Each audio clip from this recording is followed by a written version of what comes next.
നമസ്കാരം, welcome friends, welcome to Mithun podcast show. കേരളത്തിലെ ഏറ്റവും വലിയ ജിയോ പൊളിറ്റിക്കൽ അനലിസ്റ്റ് ആയിട്ടുള്ള മാർട്ടി സാമുവൽ സാറാണ് ഇന്ന് എൻ്റെ പോഡ്കാസ്റ്റിലുള്ളത്. Let discuss about geo political. ഈ മാസം ലോകത്തിലും അതോടൊപ്പം തന്നെ കേരളത്തിലും നടക്കുന്ന ജിയോ പൊളിറ്റിക്കലിൽ നടക്കുന്ന ഒരു വിഷയത്തെ പറ്റിയാണ് ഞങ്ങൾ സംസാരിക്കുന്നത്. Welcome to my show again.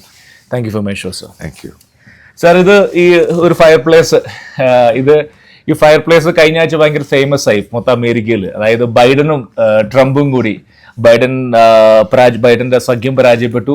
Trump 47ാമത്തെ American പ്രസിഡന്റായി തെരഞ്ഞെടുക്കപ്പെട്ടു. അദ്ദേഹം വൈറ്റ് ഹൗസിൽ കൂടിക്കാഴ്ച നടത്തി. Biden was extremely happy. പതിൽ കവിഞ്ഞ് ഹാപ്പി ആയിരുന്നു. എന്തുകൊണ്ടായിരുന്നു? Thank you for my show. എല്ലാം ഒരു രീതിയിൽ ആ രീതിയിൽ പോകണമല്ലോ. അതെ അതെ. അപ്പൊ ഇതുമായിട്ട് ബന്ധപ്പെട്ട് അമേരിക്കൻ മീഡിയയിൽ വരുന്നൊരു വാർത്തയുണ്ട്. അത് മിഥുൻ ശ്രദ്ധിച്ചു കാണുമെന്ന് വിശ്വസിക്കുന്നു. കാരണം ബൈഡൻ ഇതേപോലെ ഒരു ചിരിച്ച ഒരു സന്ദർഭം അമേരിക്കൻ മീഡിയ കണ്ടിട്ടില്ല. തീർച്ചയായിട്ടും. അപ്പൊ എനിക്ക് തോന്നുന്നു, അമേരിക്കൻ മീഡിയ പറഞ്ഞ പോലെ തോന്നുന്നു, ഈ ബൈഡൻ പേഴ്സണലായിട്ട് വോട്ട് ചെയ്തേക്ക് ട്രംപിന്. പോസിബിലിറ്റീസ് വി കനോട്ട് ഇവൻ റൂൾഡ്. അപ്പൊ ഇത് മനസ്സിലാക്കേണ്ട സംഭവം എന്ന് പറയുന്നത്, ഈ ബൈഡനും കമലാ ഹാരിസിനും ഡെമോക്രാറ്റ്സിനും വേണ്ടിയായിരുന്നു ഇവിടുത്തെ മീഡിയ മുഴുവനും ക്യാമ്പയിൻ ചെയ്തത്. Open fact. പക്ഷേ ഈ ആദ്യത്തെ ഈ ട്രംപും കമലയായിട്ടുള്ള ഡിബേറ്റ് പോലും, കാരണം ട്രംപിന് മനസ്സിലായി ആ ഡിബേറ്റ് ഇനി ഫർദറായിട്ട് മുന്നോട്ട് പോവുകയാണെങ്കിൽ so he would be handicapped. അപ്പോൾ അയാൾ മാറിയിട്ട് മുഴുവനും പോഡ്കാസ്റ്റും ഈ പരിപാടികളൊക്കെ കൊടുത്ത്, അതായത് കംപ്ലീറ്റ് ആയിട്ട് കൺവെൻഷണൽ മീഡിയ അവോയ്ഡ് ചെയ്തു. ഇത്രയും മീഡിയ ഉണ്ട് അമേരിക്കയിൽ, പഴയതും പുതിയതുമായിട്ടൊക്കെ. പക്ഷെ ഫോക്സിന്റെ കൂടെ മാത്രമേ ട്രംപ് സഹകരിച്ചുള്ളൂ. അപ്പം ഇതൊരു റിയാലിറ്റിയാണ്. അപ്പം ഇതെല്ലാം അവഗണിച്ച്, അതല്ല അത് മനസ്സിലാക്കേണ്ടത്, ഇതിനെല്ലാം ഓവർകം ചെയ്ത് ട്രംപിന്റെ വിജയം എന്ന് പറയുന്നത് ഇറ്റ്സ് ഓസം. ഒരു കാരണവശാലും ഇത് ഇവിടെയുള്ള പല മീഡിയയും ഇവിടെയുള്ള പല ഇന്റലക്ച്വൽസും ഡെമോക്രാറ്റ്സിന് അനുകൂലമായിട്ട് പറഞ്ഞു കമല ജയിക്കും. അവർ ഓരോ ആംഗിൾ പറയുന്നു. കറുത്ത വർഗ്ഗക്കാർ ഇത്, എസ്പാനിച്ച് ഇത്, ഇത് ഇന്ത്യക്കാർ, ഇവരെ ചവറയില്ല. സിംഗ് സ്റ്റേറ്റ് ഇതുണ്ടാകും, ആ സ്റ്റേറ്റിൻ്റെ ഇത് ബേസിക്കലി നമ്മൾ ഇതിൻ്റെ മുഴുവൻ അരിത്തമെറ്റിക്, അതായത് മാത്തമെറ്റിക്കൽ കാൽക്കുലേഷൻ നോക്കുകയാണെങ്കിൽ ഇവർ ഈ പറഞ്ഞത് മുഴുവനും പൊട്ടത്തരം. അതിനെയെല്ലാം ഓവർകം ചെയ്ത് ട്രംപ് ജയിച്ചു കഴിഞ്ഞാൽ ഇതിൻ്റെ ഉദ്ദേശം എന്തോ. അതുകൊണ്ട് തന്നെയാണ് ബൈഡൻ ഇതേ ചിരിയും ഇതേ ഫയർബോളൊക്കെ നടത്തിയത്. അതിനകത്ത് മനസ്സിലാക്കേണ്ട സംഭവമുണ്ട്. കൺവെൻഷണൽ മീഡിയ, അതായത് അതിൻ്റെ ഈ പറയത്തില്ലയോ മരിക്കാൻ പോകുന്നു, ആ സൂചന കൂടിയാണ് ചിരി. അത് വൈറ്റ് ഹൗസിൽ വെച്ച് ട്രംപിനെ കാണുമ്പോൾ ബൈഡൻ ആ ചിരി ചിരിച്ചില്ലയോ, അതിൻ്റെ ഉദ്ദേശം ഇത്രയും സപ്പോർട്ട് കിട്ടിയിട്ടും മീഡിയയുടെയും ഇതെല്ലാം മാനുഫാക്ചേർഡ് ആണ്, ഫാബ്രിക്കേറ്റഡ് ആണ്, പിന്നെ തെളിയിക്കും. പക്ഷെ ഇത്രയും കിട്ടിയിട്ട് പോലും ട്രംപ് ഇത്രയും വലിയ ഭൂരിപക്ഷം, ലാൻഡ് സ്ലൈഡ് വിക്ടറി കിട്ടും. നാച്ചുറലി ഇതിനകത്ത് നമുക്ക് മനസ്സിലാക്കേണ്ടത് ഇവിടുത്തെ കൺവെൻഷണൽ മീഡിയ എന്ന് പറയുന്നത് rubbish and ridiculous and baseless. അതാണ് എനിക്ക് ഉദ്ദേശിക്കുന്നത്. Okay, since you mention the traditional media, ഈ ജൂൺ മുതൽ ട്രംപിന്റെ വാൻസിന്റെയും മെയിൻ ആയിട്ടുള്ളൊരു അവരുടെ ആക്ഷൻ എന്ന് പറയുന്നത് reach out to maximum people. അവർ അതിന് തിരഞ്ഞെടുത്ത മീഡിയം എന്ന് പറയുന്നത് പോഡ്കാസ്റ്റേഴ്സ് ആയിരുന്നു. സ്റ്റഡീസ് പറയുന്നത് ഏകദേശം 50 മില്യൺ അമേരിക്കൻസിനോട് അവർ പോഡ്കാസ്റ്റ് കൂടെ മാത്രം റീച്ച് ഔട്ട് എന്ന് പറയുന്നത്. Joe Rogan was most familiar. Media പറയുന്നത് one of the biggest mistake Kamala did, never went for the Joe Rogan show, like what Hillary Clinton did 2016. വിസ്കോൺസിനിൽ അവർ പോയില്ല. ജോ റോഗനാണ് അമേരിക്കയിലൂടെ ഏറ്റവും വലിയൊരു പ്രചാരണം, ഇവിടുത്തെ ഒരു സംസാര വിഷയം. ജോ റോഗൻ ഷോയിൽ കമല പോയില്ല. ട്രംപിന്റെ ആക്ച്വലി 3 മണിക്കൂർ പോഡ്കാസ്റ്റാണ് ജോ റോഗൻ. ഈ ആക്ച്വലി മീഡിയ പറയുന്നത് മിഷിഗനിൽ അദ്ദേഹത്തിന് അന്ന് റാലി ഉണ്ടായിരുന്നു. ഈ actually kept his followers wait just for Joe Rogan show. ഇവിടെ പോയിന്റ് എന്ന് പറയുന്നത് പോഡ്കാസ്റ്റുകൾ എത്രമാത്രം ഇൻഫ്ലുവൻസ്ഡ് ആയിരുന്നു അമേരിക്കൻ പൊളിറ്റിക്സിൽ. മിഥുനോട് ഞാൻ വളരെ കൃത്യമായിട്ടങ്ങ് പറയാം റിയാലിറ്റി. ഇപ്പോഴത്തെ തലമുറയ്ക്കൊന്നും ഈ ന്യൂസ് ചാനൽ കാണാൻ താല്പര്യമില്ല. ഇനി നമ്മൾ മനസ്സിലാക്കേണ്ട പ്രധാനപ്പെട്ട ചില പോയിന്റ് ഉണ്ട്. ഇപ്പൊ രാവിലെ നോർമലായിട്ട് മിഥുൻ അമേരിക്കയിലാണ് ചെയ്യുന്നത്. ഇപ്പൊ രാവിലെ എഴുന്നേൽക്കുന്നു. ഇപ്പം ഓഫീസിലോട്ട് പോകുന്നൊരു വഴിയുണ്ട്, അന്ന് ട്രാഫിക് ഉണ്ട് നാച്ചുറലായിട്ട്. ഏകദേശം 1.5 മണിക്കൂറെത്തും ഓഫീസിലെത്താൻ വേണ്ടി.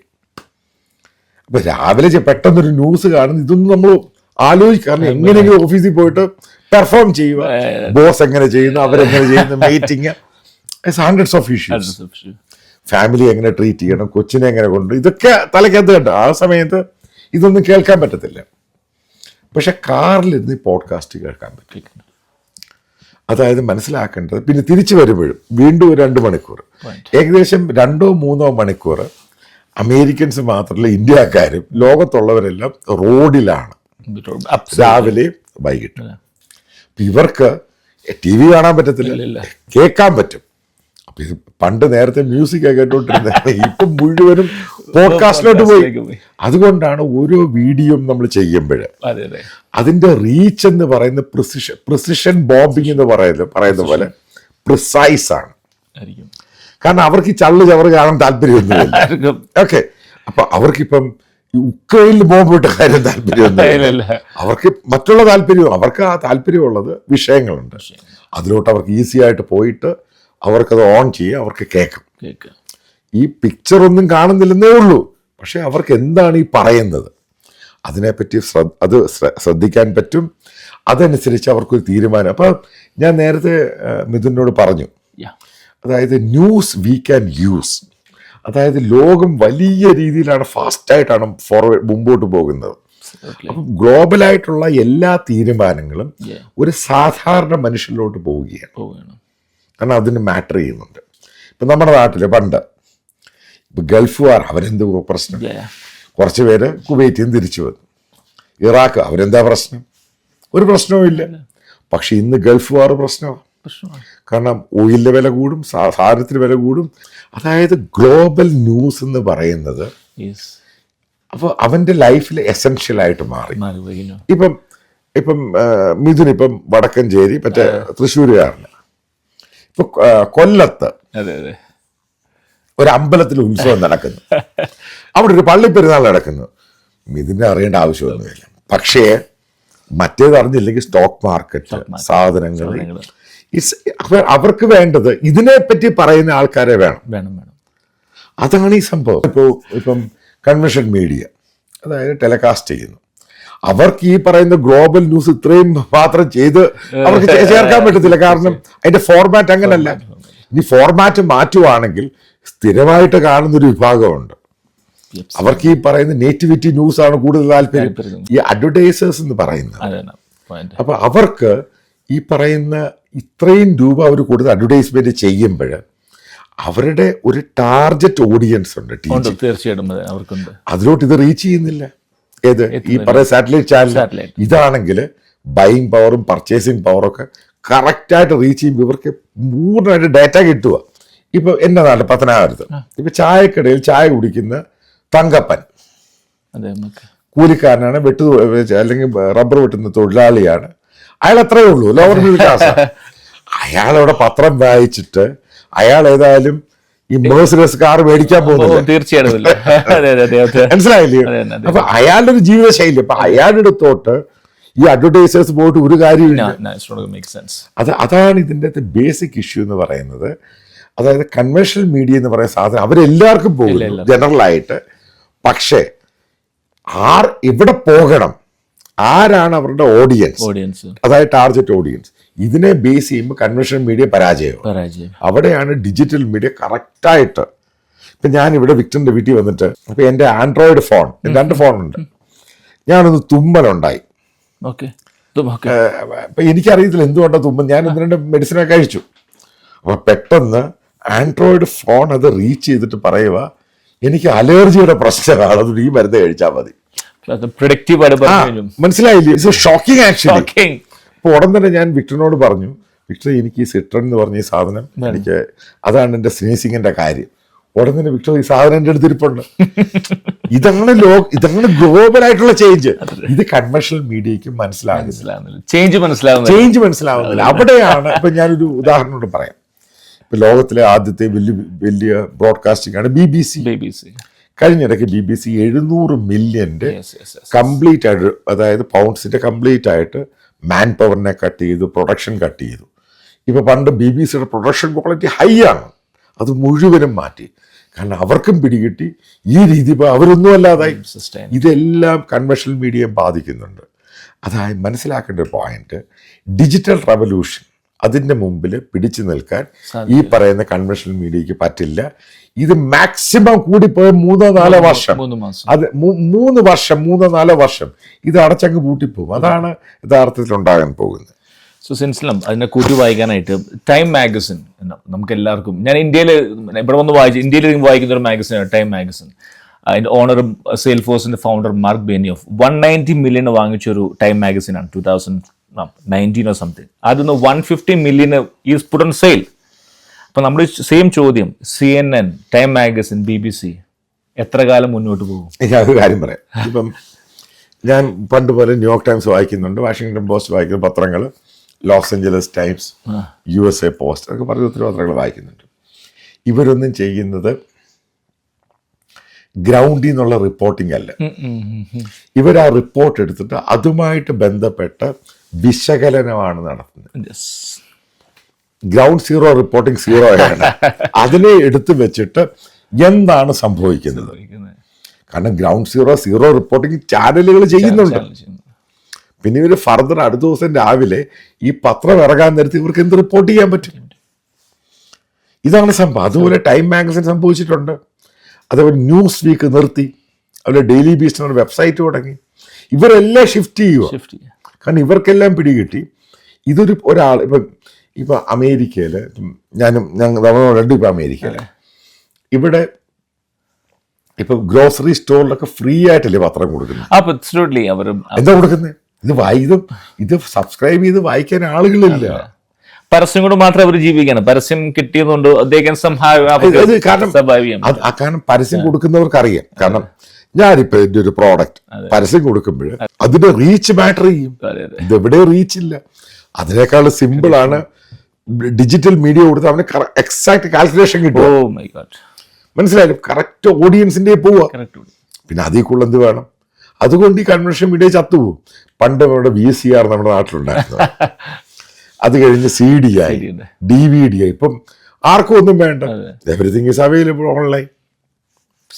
അതേപോലെ തന്നെയാണ് ഈ മീഡിയ പൂർണ്ണമായിട്ട് ചത്തുപോകും. അതേപോലെ കേരളത്തിലുള്ള മനോരമ, അതിൻ്റെ 5-6 വർഷം ആയുസേ ഉള്ളൂ. കാരണം അവർക്കൊന്നും പിടിച്ചിരിക്കാൻ പറ്റത്തില്ല. അതേപോലെ തന്നെ ടെലിവിഷൻ മീഡിയ അവർക്ക് പിടിച്ചിരിക്കാൻ പറ്റത്തില്ല. എവിടെ പിടിച്ചിരിക്കാൻ പറ്റും? പിന്നെ മറ്റൊരു പോയിന്റ്, കേരളത്തിലുള്ള ടെലിവിഷൻ മീഡിയ ഞാൻ അറിഞ്ഞിടത്തോളം, ഇന്ത്യയിലുള്ള ടെലിവിഷൻ മീഡിയ ഇവരുടെ മേജർ റവന്യൂ അഡ്വർടൈസേഴ്സ് എന്ന് പറഞ്ഞ യൂട്യൂബ്. കാരണം ഇവര് ഒരു വീഡിയോ എടുത്ത് യൂട്യൂബിൽ ആ റവന്യൂ കൊണ്ടാണ് ഇവര് സർവൈവ് ചെയ്ത് സാലറി കൊടുക്കുന്നത്. കാരണം അഡ്വർടൈസേഴ്സിന് അത്ര പണം കൊടുക്കാൻ പറ്റത്തില്ല. എവിടൊക്കെ റീച്ച് പോകുന്നു അവിടൊക്കെ പോയിട്ട് ഇവർക്ക് അത് എൻകാഷ് ചെയ്യാൻ, കാരണം യൂട്യൂബിനെ കൊണ്ട് ഡിജിറ്റൽ മീഡിയ കൊണ്ട് സാധിക്കുന്നുണ്ട്. ഇതാണ് അതിന്റെ പ്രധാനപ്പെട്ട ഘടകം. ഇപ്പം അതോടൊപ്പം തന്നെ let's come back to India board. ഇന്ത്യയിൽ ഇലക്ഷൻ വരാൻ പോകുന്നു, ബിഗ് ലോക്സഭ ഇലക്ഷൻ 2029 ഒരു പക്ഷേ, who knows, never know about. ഇവിടുത്തെ ഒരു വലിയ ട്രെൻഡ് സെറ്റ് ചെയ്തു Trump. Actually reach out through podcasts, like he was continuously അദ്ദേഹം ക്യാമ്പയിനിങ് ബില്യൺ സ്പെൻഡ് ചെയ്തു, but he was always on digital media. 2029 can we expect this? I don't know who's going to be. ഞാൻ ഒരു കാര്യം പറയാം. Okay. ഇപ്പം 2026 കേരളത്തിൽ election. Okay. Make it clear. Munambam issue എടുക്കുക. കേരളത്തിലെ മെയിൻ സ്ട്രീം മീഡിയ റിപ്പോർട്ട് ചെയ്തില്ല. നമ്മുടെ വിക്ടറാണ്, ഞാൻ വിക്ടറാണ് ആദ്യം റിപ്പോർട്ട് ചെയ്തത്. അതിനുശേഷം പിന്നീട് എന്നോട് പറയുന്നു, പിന്നെ ഞാൻ പോയി റിപ്പോർട്ട് ചെയ്തു. Simple YouTube. അപ്പൊ എക്സാക്റ്റ് ആയിട്ട് കാര്യം ചെയ്തിട്ട് മറ്റുള്ളവർ കയറി, കാരണം അതിൻ്റെ ഒരു ഭയങ്കര റീച്ച് ഉണ്ട്. പിന്നെ മറ്റുള്ള യൂട്യൂബ് ചാനലും കയറി ഇത് ഏറ്റെടുത്തു യഥാർത്ഥ ഇഷ്യൂ എന്താണെന്ന്. അതിനുശേഷം ഇപ്പം ഞാൻ അവിടെ ഉള്ള മുനമ്പത്തുള്ള പറഞ്ഞ് അറിയാൻ സാധിച്ചത്, മലയാളത്തിലെ മെയിൻ സ്ട്രീം ചാനലിൽ റിപ്പോർട്ട് ചെയ്ത് 2-3 പേര് അവിടെ ഹോട്ടലിൽ ക്യാമ്പ് ചെയ്യുക. കാരണം അവർക്കും പിടികിട്ടി ഒരു ഡിജിറ്റൽ മീഡിയയുടെ കോമ്പീറ്റ് ചെയ്യാൻ വേണ്ടി അവിടെ സാറ്റലൈറ്റ് ചാനലിന് കഴിയത്തില്ല. ഇത് റിയാലിറ്റിയാണ്. ഇത് വരാൻ പോകുന്ന ഇലക്ഷനിൽ ഇന്ത്യയിലാണെങ്കിലും കേരളത്തിലാണെങ്കിലും സാറ്റലൈറ്റ് ചാനൽ വലിയ സീറോ ആയിട്ട് ഒരു വലിയൊരു ടീമിനെ വെച്ച് 100-200 പേരെയും കൊണ്ട് അപ്ലോഡിങ് ഡൗൺലോഡിങ് എന്നൊക്കെ പറഞ്ഞ്, പിന്നെ ഇതേപോലെ ഡിസ്ട്രിബ്യൂഷൻ നോൺസെൻസ് അതൊക്കെ പ്ലാറ്റ്ഫോം മാറി. ഇപ്പം ഇപ്പോൾ അവരിപ്പം ടെലികാസ്റ്റ് ചെയ്യുന്ന സംഭവം, ബ്രോഡ്കാസ്റ്റ് ചെയ്യുന്ന സാധനം, മിഥുൻ ആ സമയത്ത് കാണും. Absolutely ഇല്ല. നമ്മൾ പല തിരക്കിലായിരിക്കും, നമുക്ക് കാണില്ല. പക്ഷെ മിഥുനൊരു സമയം എടുത്ത് കാണണമെങ്കിൽ you have to go digital platform, you can watch it on demand. അതുമല്ല, ഇവർക്ക് ജനറൽ ആയിട്ട് മിഥുന് താല്പര്യമുണ്ടോ? അവിടെ കന്യാകുമാരിലെ ട്രിവാൻഡ്രത്ത് പിണറായി വിജയൻ ഉദ്ഘാടനം യു ഡോണ്ട് എന്ന് ഇൻട്രസ്റ്റ് ആവുള്ളത് പ്രിസൈസ് ആണ്. ഇന്ന സാധനം കാണുക, അതാണ് വാല്യൂ അഡീഷൻ, അതാണ് ഐ ക്യാൻ യൂസ് ഇറ്റ്, ഇതാണ് സിമ്പിൾ. അല്ലെങ്കിലും മറ്റേ വയനാട് ദുരന്തം പോലെ സംഭവം ഉണ്ടാവും. കംപ്ലീറ്റ് ഷിഫ്റ്റ്, പ്രാക്ടിക്കൽ ഷിഫ്റ്റ് ആണ് ഇവിടെ നടക്കുന്നത്. ഈ ഷിഫ്റ്റ് മനസ്സിലാക്കിയില്ല എങ്കിൽ യു ആർ കംപ്ലീറ്റ്ലി ഔട്ട്. ഇപ്പം അവസാനം ചോദ്യം സാർ, അതായത് നമ്മുടെ യുവാക്കളുടെ പ്രാധാന്യം ഈ ഇലക്ഷന്റെ ഒരു ഡിസിഷൻ മേക്കിങ്ങിലും, കാരണം ഇന്ത്യയിൽ വളരെ കുറവാണ്, ടു ബി വെരി ഫ്രാങ്ക്. ഇവിടെ അമേരിക്കയിലും to be very frank 2020 they were like behind it. അത് മനസ്സിലാക്കി റിപ്പബ്ലിക്കൻസ് വൈസ്ലി യൂസ്ഡ് ഇറ്റ്. അതുകൊണ്ട് അവർ ഈ പ്ലാറ്റ്ഫോം യൂസ് ചെയ്തത്. എങ്ങനെയായിരിക്കാം ഈ പറഞ്ഞ പോഡ്കാസ്റ്റ് അല്ലെങ്കിൽ ഡിജിറ്റൽ മീഡിയ ഒരു പക്ഷേ നെക്സ്റ്റ് വരാൻ പോകുന്ന ഇലക്ഷൻസ്, എന്ത് ഇലക്ഷൻ ആയിക്കോട്ടെ, how it can be impact അവരുടെ ഒരു ഡിസിഷൻ മേക്കിങ്ങിന്? യൂസിന് ഈ പറയുന്ന കൺവെൻഷണൽ മീഡിയയോട് 1% പോലും താല്പര്യമില്ല.